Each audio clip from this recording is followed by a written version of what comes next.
Hey PCWorld fans, Adam here with Gordon. And Gordon, for the past week or so, you have been deep in benchmarking hell, reviewing the Ryzen 9 7950X. I'm excited to hear how it stacks up to Ryzen 5000, but also Alder Lake, because 13th gen isn't here yet. We don't know those numbers, but we can see how it stacks up right now with 12th gen. So Gordon, let's just go straight into the benchmarks. Let's just go straight into the benchmarks. So first up, let's look at multi-threading performance. Where do you want to start there? I think we should kick off with rendering, and you know, I like to start off with Cinebench. It's popular, everybody loves it. Everybody loves Cinebench. Not everybody uses it, but everybody loves it.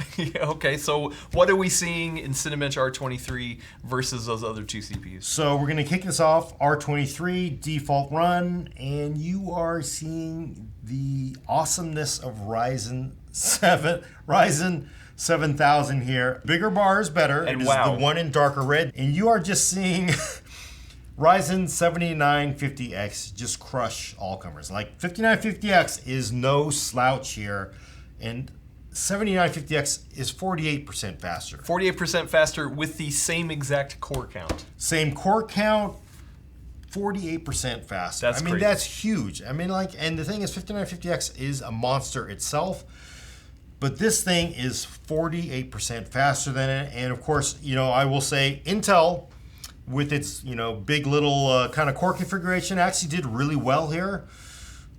It's actually better than Ryzen 5000, but Ryzen 7000 is 39% faster.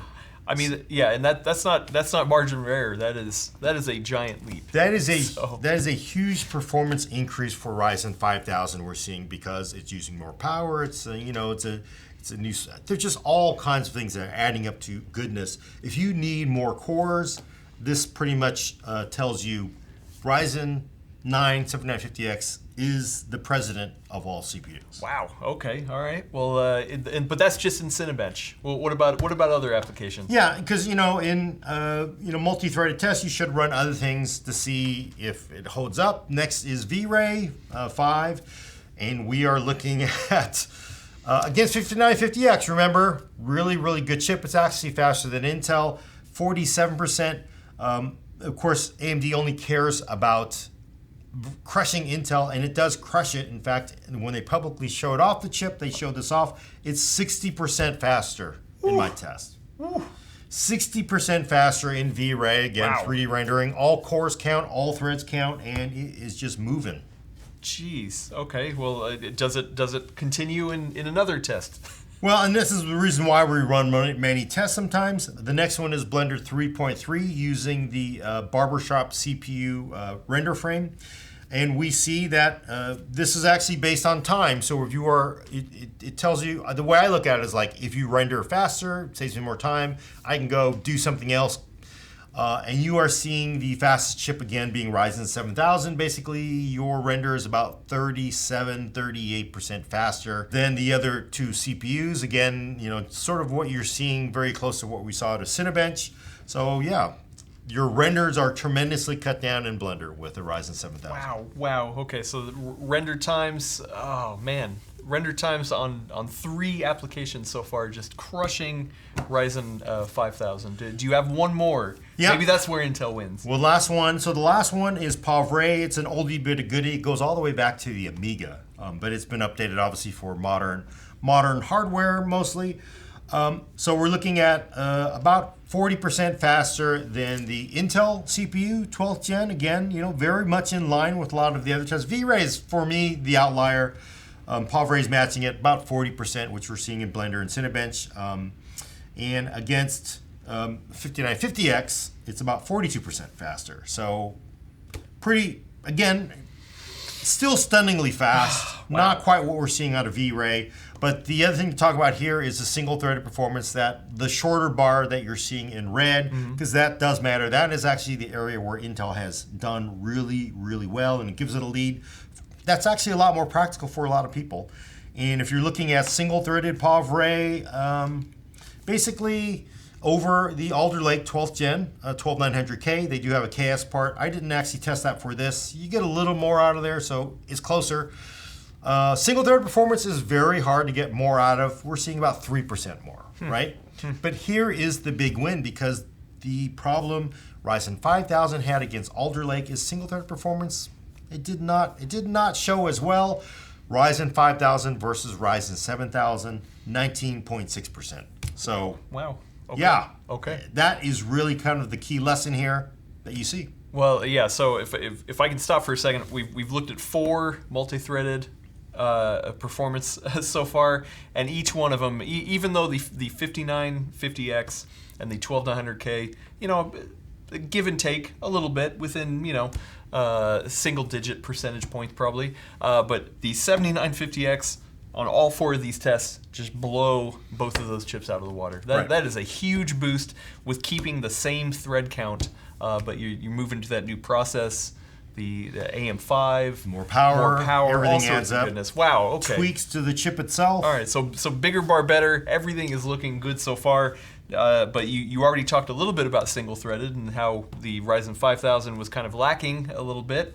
But let's go deeper into some more single-threaded stuff and a little bit more mixture of cores. So next up, let's go back to Cinebench. Yeah, we're going to go back to Cinebench. We run this on a single thread. Basically, we don't care if you have 16 cores or 24 cores or whatever. And we see, again, very competitive. It's actually a win for Ryzen. They are now 2.8%, 3% faster than a Core i9 12900K. I guess, yeah, if you had a 12900KS, it'd be closer, but that brings it more. But to be in the area that they needed to be against Alder Lake, to me, matters the most, because look, against 5000, right? Ryzen 7000 versus 5000, you're looking at 24% increase in performance over that Ryzen 5000. That's a big jump. That's a big jump, and again, that was where the 5000 part was really kind of lacking. Wow. Yeah, well, and the 5000, I mean, it had been leaps and bounds over Ryzen 3000, 1000, of course. So, man, they continue that pace of keeping going. So, what's next then? So again, where AMD really need to pick up performance is single-threaded, lightly threaded stuff, and for that we use PugetBench using Adobe Photoshop. Real world, very popular. It basically runs Photoshop through a bunch of scripts, spits out a score at the end. Mostly single-threaded. It can use more cores, but the actual script itself does not. And we see the advantage here. When you're looking at the overall score, AMD is in front, right? Yeah. I mean, that's a win. Very decent win. Not a huge amount. Again, about 2.8, 3% faster in Photoshop. Kind of similar to what you saw in Cinebench. But that really does help it because, a lot of people drive Photoshop and they drive Cinebench, or they use a lot of 3D rendering. So I think it's very important. And again, let's highlight, because if you look at the score of the Ryzen 5000 versus Ryzen 7000, 20%. Wow. Right? 20%. So again, that's a good uptick. That's a really, I think it's quite significant. And a thing that's also interesting is you look at all the sub-scores, because the overall score measures performance in different areas: filter scores, general score, GPU score. Interestingly, I don't know what's up with that 5000 there, but in all these, I would say it's slightly ahead. I wouldn't call that hands down beating Alder Lake, but it clearly is much faster than Ryzen 5000. And it basically, it stands up to the one weakness that 5000 had very much against Alder Lake. Dang. Okay. All right. So far, all sorts of goodness. Lots of red, like you said. What about Lightroom? Yeah, so Adobe Lightroom Classic, which we again use PugetBench for. The winner, ding ding, is Ryzen 7950X. Not a huge increase in performance. You're looking at about 3.5% faster than Alder Lake, but versus a Ryzen 5000, 25% for the overall score. But again, let's dig down into the Lightroom Classic score. This is probably something that does matter to people who do drive Lightroom Classic, because there are 2 different modes. One is where if you use Lightroom, you're actively driving it and you want the best performance. And then there's the other time where you're now finished using it and you want to export all your photos. That's different. That's the passive score. So that's the passive score. We have the active score, where you're sitting there and you're pushing the mouse around and you want as much response as possible. There, actually, Intel has a very, very slight advantage again. Yeah. Right? We're looking at maybe 3%. That's interesting. Not a huge amount, but again, you know, Intel, there could be some optimizations underneath the hood. I'm not really sure what it is. In the end, who cares? All that's nerd stuff. The thing that matters to you if you drive Lightroom Classic is you want a little more crisp feeling. I would say 3% isn't enough to really care about. But when you're looking at, say, a Ryzen 5000, you're looking at a 7 to 8% increase in performance for active. And then where Ryzen 5000 and Ryzen 7000 get more of a boost, though, is when you're doing all your exports. That tends to be very heavy, leans a lot on those extra cores, the core performance that you're getting out of these parts. And when we look at the passive score, we open up from 3.5% to about 6.5% for 7000. Okay. And against the Ryzen 5000, it's 34% faster. So in passive. So it's... So most of the gains on the overall side are from the export side of it, rather than the playback side of it, or the passive side of it. Yeah, and that's active side of it. If you're sitting there driving it, you probably wouldn't feel a huge difference between these. Although 12900K versus 5950X it's 11%. Yeah. Can you feel 11% when you maybe not? You probably won't. Maybe. But when you're talking about 25%, you know, in passive, you're talking about cutting down significant export times. Yeah, okay. Well, what about something that's near and dear to my heart? Premiere Pro. Video editing, does it get an uplift there? Yeah, so this one's going to be a little more complicated. Premiere tends to use more cores on a lot of things. It depends on what you do. The overall winner here is going to be with an asterisk. The overall winner is actually Intel. Now you look at this benchmark chart, you see that light blue bar at the bottom at 1566.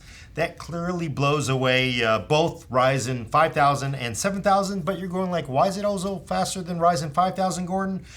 The reason is I ran this both two ways. I ran PugetBench using Adobe Premiere, using the integrated graphics chip on the Alder Lake CPU on and off. When you have it off, Intel, what you're seeing in that shorter bar, it's actually slower than Ryzen 7000 because it's not getting the benefit of the media encode engine in the IGP. When you turn it on, you get that nice bump up to 1566. And you're going, well, how come AMD doesn't get that same bump? It has an integrated graphics core with its media engine as well. I don't know. Frankly, I ran this test with the media encode engine on Ryzen 7000. So the 7000 number does have IGP on? It does and doesn't. It didn't make any difference. Oh, interesting. Basically, so that comes down to it's possible, you know, Premiere has to be updated to support it. It's possible the drivers don't really enable their hardware encode support. I tend to lean toward the fact that Intel has really been working on getting vendors to support QuickSync support in its IGP for a long time, right? Yeah. And the thing is, when you're actually watching Puget Premiere Pro run and it's scrubbing, you will actually see the Intel system nice and smooth, and the Ryzen 7000 will be dropping frames. Yeah, it's a significant difference in the live playback. So you see it right there. Yeah, in the live playback, I mean, you're talking about 106 versus 231. Yeah. You're going to feel that. You are going to feel that. You can visibly see that. And that is because QuickSync in the live playback score that PugetBench is testing, and you basically you see it scrubbing and playing the video. It's a significant boost. And I have talked to PugetBench about what they think people should do. Should they run it? Because a lot of people just turn off the integrated graphics. The official guidance from PugetBench is like, you should be running that. If you're a video editor, why would you turn off QuickSync hardware support if I use it. Yeah. Adobe supports it? Yeah. So to me, the overall winner is Intel by a pretty big margin. But the asterisk is a lot of that is because it might be immature drivers. It might be the media encode engine isn't supported by Adobe yet, but you got to give Intel points. They're the one in the trenches doing hard work with Adobe, making sure that QuickSync works in Adobe products. So this honestly does mean a lot. But if you were, say you're an enthusiast and you turned off your QuickSync on your 12th gen part, yeah, 7000 will be faster, but you know, I don't know if that makes any sense. And I mean, if we look just at the export score, I mean, the 133 versus even 114 with the IGP on, it's not getting a big boost in the export. So, you know, if you're doing a lot of exporting, I guess then Ryzen 7000 is still the way to go, regardless of the IGP situation. So I do wonder. This is something I want to come back and look at, because if Adobe does update it to have that support, or if it's a driver thing or whatnot, it would be worth going back and testing again, because I do wonder if then at that point Ryzen 7000 and the overall playback score will take the lead again. So yeah, and there's actually a couple other things I'll touch on that as well, because I do think it's a work in progress on AMD's media engine. Okay. But hey, big winner with QuickSync on is Intel here. Okay, all right. Oh, well, it's not just all about PugetBench. There is another benchmarking tool for creative applications called Procyon. Step us through that one. Yeah, so this is made by UL. It is essentially very similar to what you get out of PugetBench. It takes Photoshop, real world application. It takes Photoshop, it edits a photo, it does a couple exports and stuff. So very real world, and generally leans on higher boost clocks. And again, if you look at that blue bar for the overall, it's actually kind of a tie between Alder Lake and Ryzen 5000. I'd call it no big deal, but when you look at Ryzen 7000, it's a nice win. So it's basically 29% faster than Alder Lake 12th gen, and it's 29% faster than 5950X. So with PugetBench, they run two different tests. This is actually running both Lightroom Classic and running Photoshop mashed into the same thing. Okay. And you see that in batch processing, basically Lightroom Classic. Intel has a slight lead over 5000, but again, 7000 is faster than both. And in image retouch, which is Photoshop, Ryzen 7000. It's got a very nice hefty lead. Would I say 14% or 11% is worth dying for? Probably not, but still, winner, Ryzen 7000. Yeah, winner. Okay, well, what about the video editing? What application does it actually use for the video editing? So for UL Procyon video editing, it is again using Adobe Premiere. I actually use the latest version of Premiere. We'll note the version somewhere. So it's the latest version that's available. I like to use multiple applications because everybody uses Premiere and Photoshop and Lightroom Classic in different ways. With PugetBench, they use a lot of very advanced codecs. Some codecs I'm not exactly sure the normal people would use. There's some red stuff there. There's some ProRes, very, very high-end aspirational codecs. UL Procyon video editing doesn't use as quite exotic codecs, mostly H.264, some H.265. They basically do effects on the timeline and then they export it. With PugetBench, it also again factors in your scrub score with the live playback. This video editing score is pretty much what you would see out of Premiere if you were to take a video project and export it. Oh, okay. So it's not really. Oh, and also I do want to ask: is this with the IGP on or off for the Intel? Well, it's for both. I did it for both. It didn't make any difference. It actually doesn't make any difference in Procyon, unlike PugetBench, and that again is because they're not really factoring in a lot of other things like scrub speed and all that stuff. This is really more to exports. And when you're running a big fat GeForce RTX 3090 with its media encode engine, that's what most people are going to use.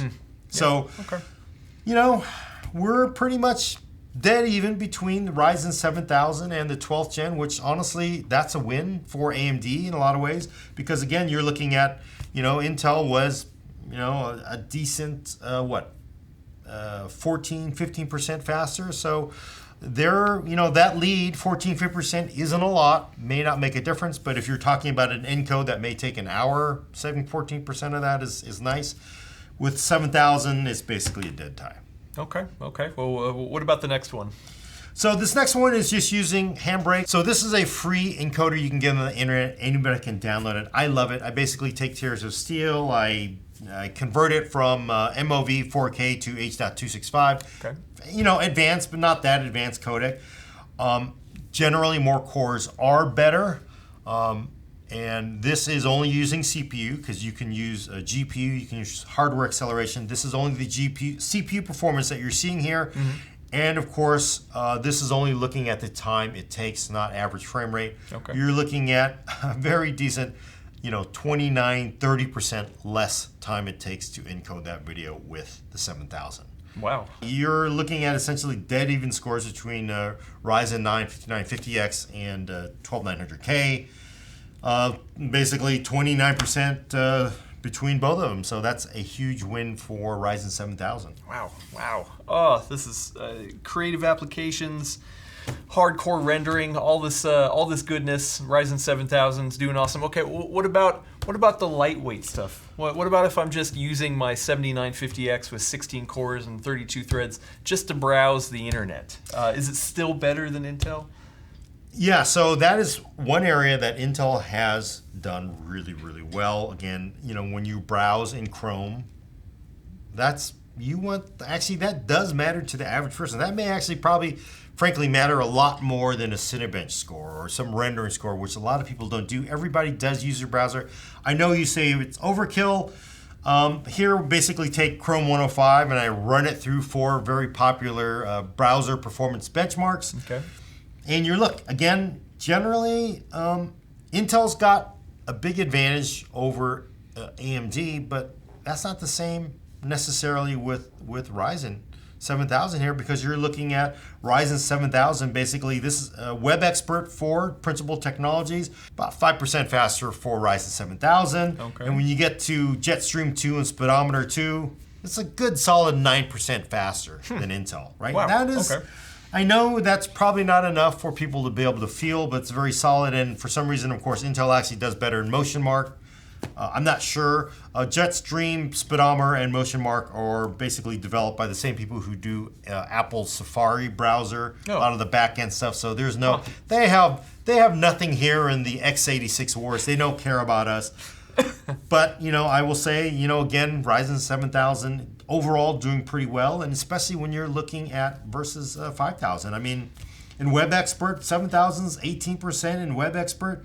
Jetstream 2, 25%. Speedometer, it's 33%. Motion Mark, 22%.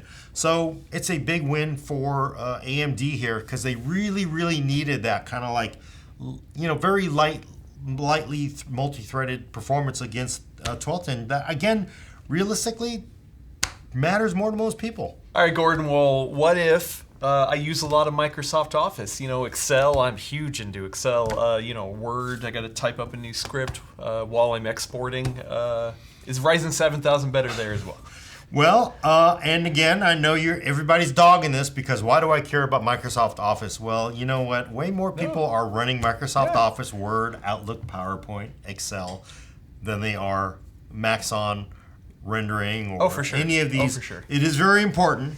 And to me, that was one of the reasons why 12th gen Intel really shined there. They gave a good beat down to AMD with double-digit better scores across the board for everything you're seeing. So the winner here, longer bar better, is AMD 7000, right? That is, you're looking at 9% overall for Procyon, Word 9%, Excel 12%, PowerPoint 10%. Outlook, I guess email's boring, but 2%. So to me, the fact that they're actually faster than Alder Lake, which is something it was really good at, is to me it's actually very impressive, because frankly, all your hate internet, way more people are in Office than they're running all those other exotic applications. Oh, for sure. And then when you're looking at Ryzen 7000 versus 5000, you're looking at 28% better performance. Word, 42%. Excel, 26%. PowerPoint, 21%. And Outlook, yes, typing that email to your boss, 20% faster. So big win for AMD, especially over 5000. Huge improvement and big winner. I would say that's enough for a tax write-off to say, hey, you know what, I gotta do Outlook faster. Yes, and you know what, of all the benchmarks here, because you cannot go to your company's IT department and say, hey, my computer's too slow, I need to run, because I'm doing all these 3D renders. Like, well, you're in accounting, what do you need this for? You're not, I need, you can come back and say, look, it's so much faster, I need more performance to run Word and Outlook. So I get better, I can be more productive. Gordon says it. They get you that chip, then you use it for all your other stuff on the side. For all you're doing your indie movie. That's how you do it. Folks. You should thank Gordon. You slip that in. Yeah. All right. Well, what about everyone's favorite GeekBench? Yeah. So I don't normally run GeekBench in CPU reviews. Frankly, I mean it's it's one of those things I love. If people like to shout about on the internet because it's seemingly always leaked numbers. But, AMD actually showed off GeekBench this time, so I was like, okay, I'm going to do it. I don't want to if AMD is going to do it, I'm going to run it. But honestly, GeekBench is here. And you know what? Intel doesn't like GeekBench either that much. Sometimes they will float the number, but winner, AMD. Multi-core is overall quite a bit better, 22%. Single-threaded performance, about 10% over Intel. So overall, pretty decent win, and against Ryzen 5000, they're looking at 40% better performance from 7000 to 5000, and 25% for GeekBench over in single-threaded for 5000. Okay. But while you were doing your GeekBench testing, you also did see something kind of a little interesting. That you want to point out too. So GeekBench, for what a lot of people don't know, because they only want to shout about the big number that you get at the end. There's basically maybe a couple dozen tests that it does. They call them loops. So they'll do speech recognition, they'll do ray tracing, HDR, they'll do machine learning, SQLite, HTML5, basically all these things. They say they have based their algorithms off of research that real people do. There's a lot of conjectures like, well, these are so small they fit in cache, blah, blah, blah, blah. Nerd stuff nobody cares about. If you actually look at the single-threaded performance, AMD mostly leads. The red means AMD is winning. The blue means Intel is winning. But if you look at most of the wins in single-threaded, favor AMD. Most of the wins favor AMD by double digits, 20%, 22%. And look at that. Look at machine learning. In single-threaded, 7950X is 15-16% faster, and AES XTS, which probably is that new AVX 512 that they added, 23% faster, 24% faster. Okay, that's a lot. That's a big win. But when you flip over to multi-threaded performance, multi-core performance is what GeekBench will show you, it suddenly makes zero sense to me, because we are now seeing Intel 12th Gen Ultra Lake lead it by 40%. It makes zero sense to me, because I would assume if you had the performance lead on single-threaded by a decent amount, you should also then lead in multi-core. But we're seeing Intel 12th Gen basically clean the clock of 7000 here. Yes, though the thing is, overall, all those other scores, like say, let's look at that. Rigid body physics, 40% increase, as well as text compression. All those outweigh the wins for those two other, machine learning and AES, XTS, and actually AMD gets the overall win. But I have no idea why it's slower in these two things. I guess I do have to spend time to look into this. That is so weird. Could it be on the single core that it was using one of the E cores on the 12th gen? I would think not. I would hope it wouldn't be. Who knows? Because you basically, nobody knows. You have this stew of performance. It could be based on the compiler they used. It could be so many different things. It could be optimizations that the compiler they use. It could be, I don't know, but it is a head scratcher. But I just wanted to throw that out there because I know people are going to show off the GeekBench numbers because they want to get in their arguments with their friends on Twitter. And there's a little bit more to the story that is kind of confusing. Kind of interesting. Okay, what about this CrossMark? What's CrossMark? So the reason I use this, it is kind of new. I don't always use this. I've been running it a little bit internally sometimes, but not usually representing it. It's basically made by Bapco, a popular, one time very, very popular benchmark maker. They've kind of fallen into the zone where there's a lot of politics involved with it. But I like CrossMark because, one, it's easy to run, which is always easier for reviewers. But the nice thing is it's actually multi-platform. So you can actually run CrossMark, and it's free. You can go there, download it right now, and run it on your system. It does publish that number, but who cares, right? You can run it on PC, Windows, and you can run it on Apple. So I like that. And remember, AMD talk a lot about GeekBench and their things. So you know what? Intel always likes, hey, you should run CrossMark. I'm like, I don't know, but let's do it. What do we see here? And I think it's very valuable because the actual winner in CrossMark that Intel has pushed in the past is AMD. Wow, okay. Right? In the overall score, productivity score, creativity score? Yeah, not a huge lot. Not a huge, we're talking, single digits. We're talking basically, 3% in overall score, maybe 2% in productivity, and maybe 8% in creativity and responsiveness, though, which I think is an interesting test. Any good benchmark, they publish how they do that, how they determine responsiveness. I think that actually may be a very valuable metric because that, again, is sort of snappiness. That's a lot of people you think are angered by exporting a video. A lot of people don't care. They start the export, they go make a cup of coffee and come back. A lot of people are more set off by just snappy. You want to push a button, you want that to come back just like that. So responsiveness is very valuable. And actually the winner is Alder Lake. So about an 8% lead there. Okay, right. For 7,000, it's still a good increase because they're like 21% faster over 5,000. Oh, yeah. Right?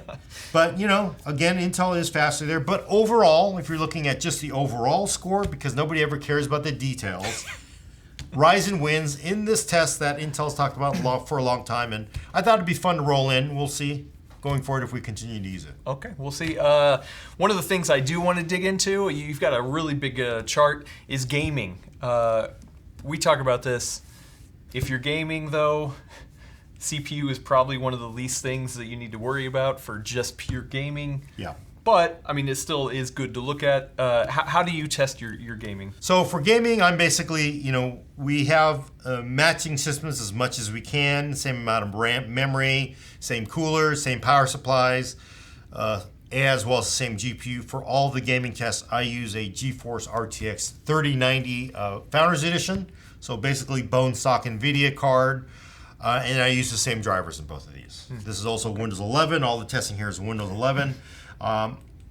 In the old days, you might want to run at 4K. I did not do that here because it doesn't matter. At 4K, you wouldn't see a CPU difference. You're so limited by the graphics card, it just doesn't matter that much. We'll see with the new cards. And so 1080p has kind of become valuable because of the high refresh monitors. But, it's one of those things, if you look at the results here, overall, I would say it's AMD has some leads in some, Intel has leads in some. To me, there's a really good win for Counter-Strike. Basically a very decent 5% increase for Counter-Strike, right? So that's pretty impressive, especially when you're up pushing 800 frames a second on Ryzen 7950X. But I think it's not that worth getting all torqued up by. If you're going to go out and buy a Core i9 12900K or Ryzen 9 7950X, or even honestly 5950X, although clearly of the three, the 5950X is the slowest of the three. Technically the slowest, but come on, look at this. It's not a big deal. Yes, Gears Tactics favors Intel. Yes, Ashes of the Singularity favors Intel. But, look, Shadows of the Tomb Raider favors AMD 7000. So, is it enough to, lose sleep over? I don't think so. But Gordon, look at these 1% lows on Ryzen 7000 in dirt. Lowest of all of the CPUs. Yeah, lowest of all the CPUs, yes. But, again, I don't think it's a deal breaker. When you're pairing the very best CPU with the very best GPUs, it doesn't matter. And again, I will say that I'm using a 3090 Founders Edition. There's a 3090 Founders Edition that's even better. And we now live in the world of the RTX 4000. Yes, stop your hate. But if I take a 4090 and I pair it with these fast CPUs at 1080p, are we going to see the same? We may actually see it open up a little bit. So there might actually change in the world of 4090, because as much as you're angry internet about this, 4090 may change this math a little bit. Bigger bar better. 7000 may indeed be faster with this. And also the last asterisk I do need to add is, yes, if you pair Radeon with AMD Ryzen, you get a little bit of a boost generally. Okay, so you think these numbers for the 7000 and 5000 would get a little bit of a boost if you had a Radeon card? It's possible, but again, 80% of the world is NVIDIA. So this is probably a fairer way to judge the CPUs if 80% of what customers have is NVIDIA. At the same time, though, I do want to mention if I use the 6950 XT or a brand new, Radeon 7000 that's coming out, this could change too. Yeah, So. true. Okay, well, what about gaming on the IGP? Now every Ryzen 7000 has an IGP. Now you can fire it up and game on it, can't you? Yeah, that's what of course everybody thought, because like, oh my God, they're giving us an APU for free. It's awesome. Well, that's not how it works, because giving you the die space for APU means they have to give you less for other things, right? This in Ryzen 7000, the integrated graphics is there mostly so you can turn on the monitor. Oh. And it's actually nice because I was able to fire up the system without putting a GPU in. Yeah. That's all it's for. It's basically for them to sell these basic business machines without a graphics card. It is not for you to game. And troubleshooting. And it is good for troubleshooting. Yep. I also just want to give you this idea here that, look, it doesn't matter that much. This is 3D Mark Time Spy run on the integrated graphics cards. And you can see, if you look down at that graphics score, 821 for the Radeon and 738 for Intel. Wait, does that mean 821? I'm going to get 821 frames a second? Yeah, no, it's a score of 800. If I were to run this on the GeForce, it'd probably be, I don't know, 10,000, 15,000, 30,000. I don't even know, because that 3090 is so old beyond this test, it's basically a waste of time. This is basically the same performance you might get out of an old KB Lake laptop with integrated graphics. It's basically gaming, maybe if you are desperate, but if you are buying retro games, maybe retro games, I don't even know there. If you are buying a Ryzen 9 7950X or a Core i9 12900K to play games, and you're going to run integrated graphics because that's your plan, you are holding it wrong. Do not do that. Spend your money on a good GPU. Hey, well, at least we're only seeing 2 bars here. You couldn't even try it with Ryzen 5000, so I'd say that's still a win. That you at least get IGP. Yeah, I thought about putting Ryzen 5000 0, but zero, I did not do it. And of course, you do CPU score. That is basically a physics engine test. Again, that nice lead we see for multi-core for Ryzen again showing up.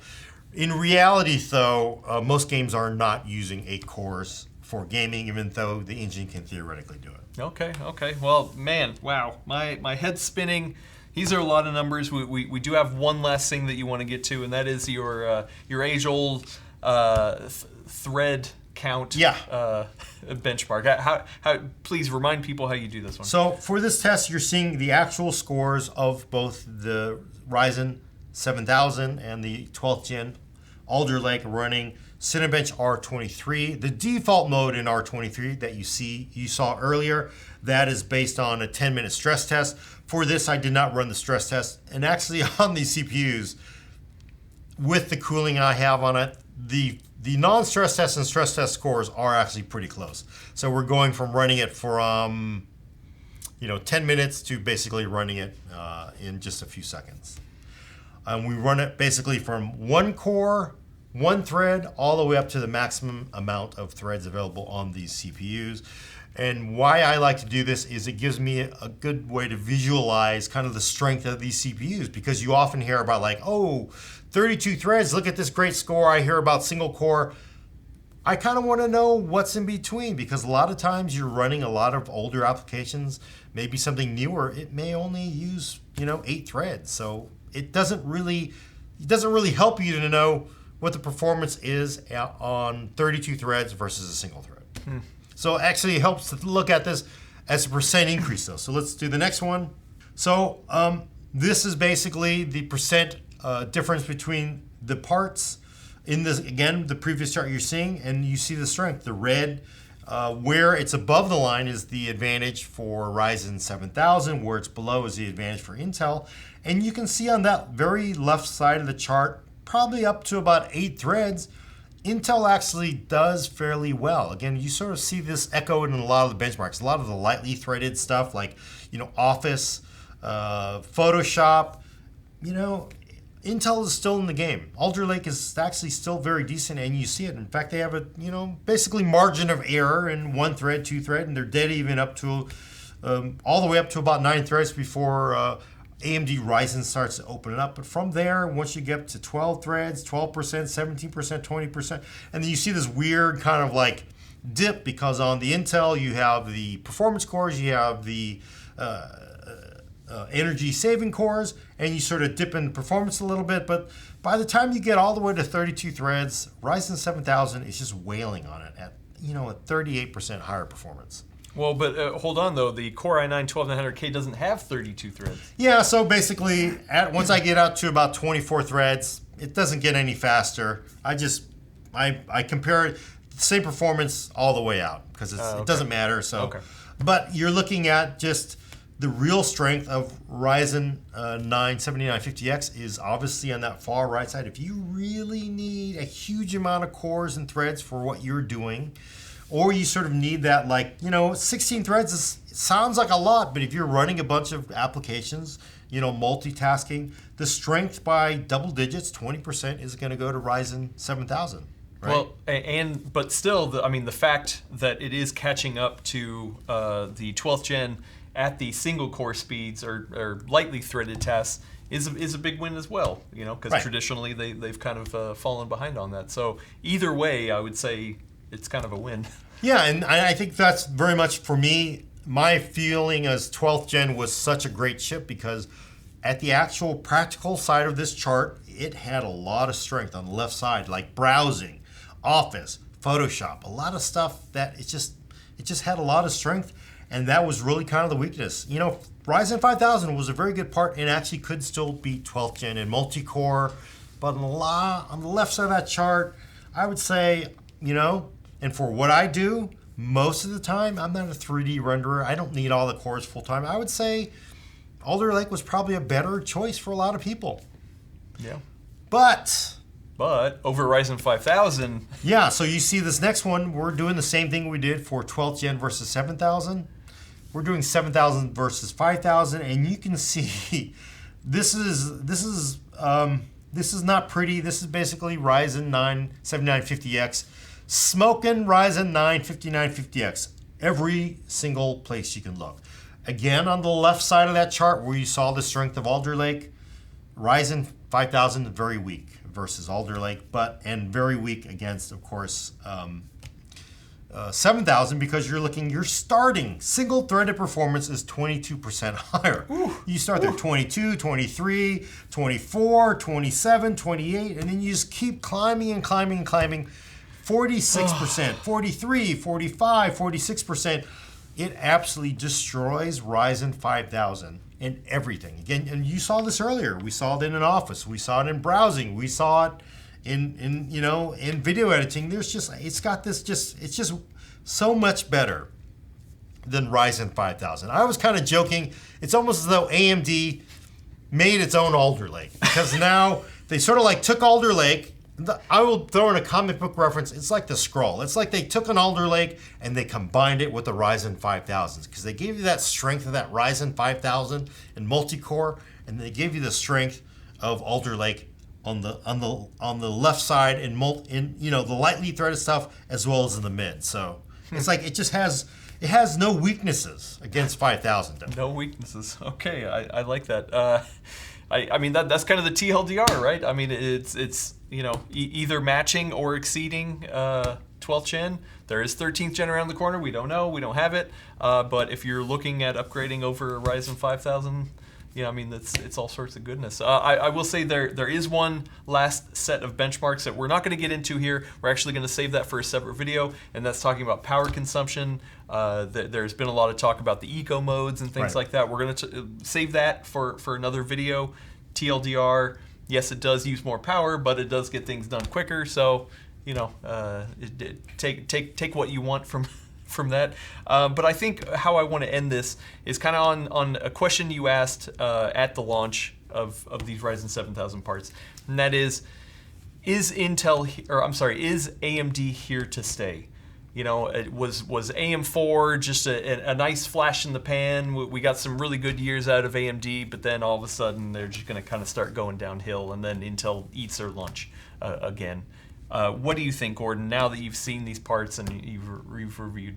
I don't know what the future holds, but I will say, looking at the previous times when AMD had a lead over Intel for a few years, I mean, awesome stretch. Intel would come out and basically knock them to the ground and walk away from them. 12th gen was very competitive, right? Very, very competitive, especially when you got into like the lower SKUs, i5, i3, because they were just giving you more cores.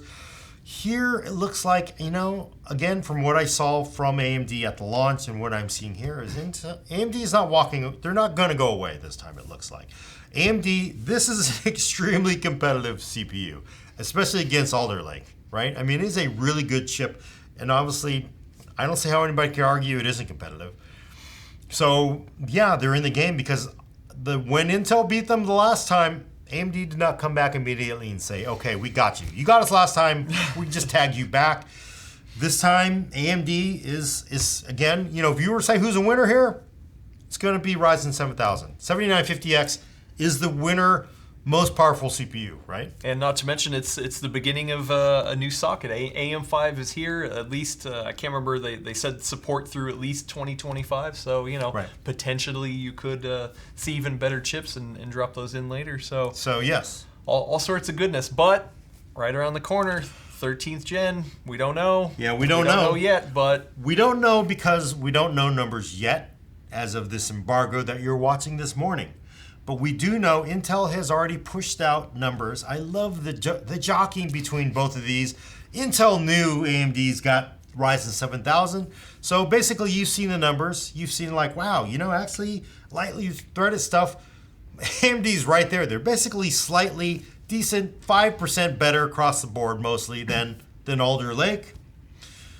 And they have a really big, you know, I would say roughly 40% better performance on multi-core, right?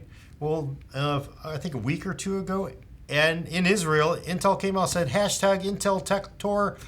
By the way, 13th gen is going to give you 15% more single-threaded performance and 41% multi-core performance, right?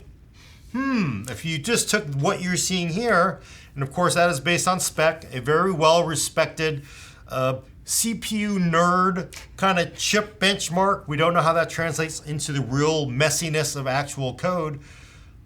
But I could guess, you know what? If 13th gen has a 15% boost over Alder Lake, and Alder Lake is maybe 5%, 6% slower in some things, closer in some things, farther in others, and 40%, you know, we might actually see 13th gen actually end up, we're going to be in the same spot where Alder Lake can make an argument. We're giving you way more lightly threaded, single-threaded performance, and maybe they're going to be slightly ahead to kind of dead even with Ryzen 7000. So it'll feel like we might be at a standoff again.